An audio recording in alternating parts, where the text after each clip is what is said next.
Now I'm going to talk about Freemasonic symbology, and I want people to understand that Freemasonry in and of itself is not an evil ideology. Again, it is an occult system of knowledge that can be used for good, or it can be used for ill or manipulation, depending on who is wielding that knowledge.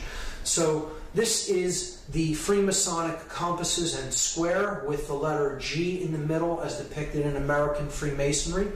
The compasses represent higher consciousness, and they represent morality, proper moral action.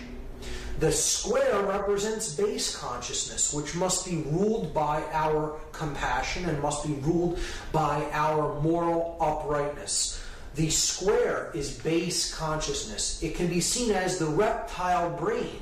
If you look at these three components as the three complexes of the brain, okay, you have the R complex being the square. You have the neocortex with its two hemispheres being the compasses, and you have the midbrain, that which gives birth to the conscience, care, as the G in the middle of the two. It represents the goddess, the grand architect of the universe, which is care.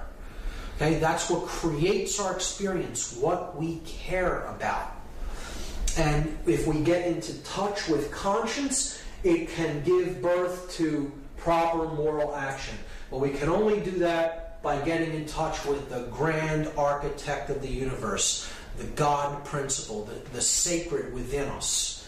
And that is how to get off of the square and onto the compass. See, the square traces a shape that is a square with 90-degree angles, not found in nature, rough edges. The circle traces the symbol of perfection in ancient systems of occult knowledge. The circle is perfect. It is unbroken.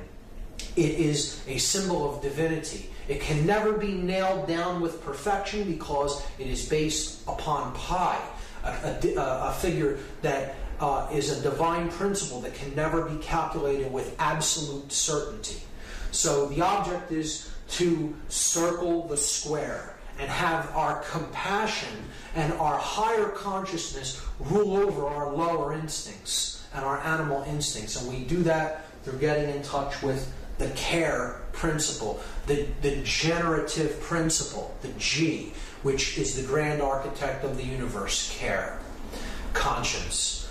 So it's about moral uprightness, and it can be equally seen by dark builders, by dark masons, to represent quite an opposite. This is how symbolism is in the eye of the beholder, and how the wielder of this symbol determines what it's really being used for based on their level of consciousness. So a dark mason, a rogue mason, a dark builder, so to speak, could see the symbol this way.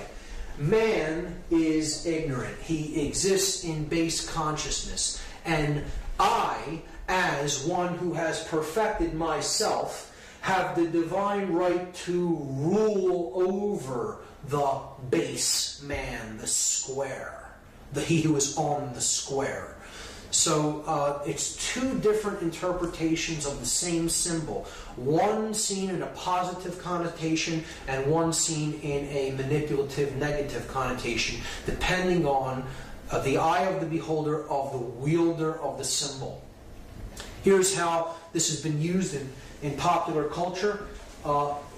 In some of these examples,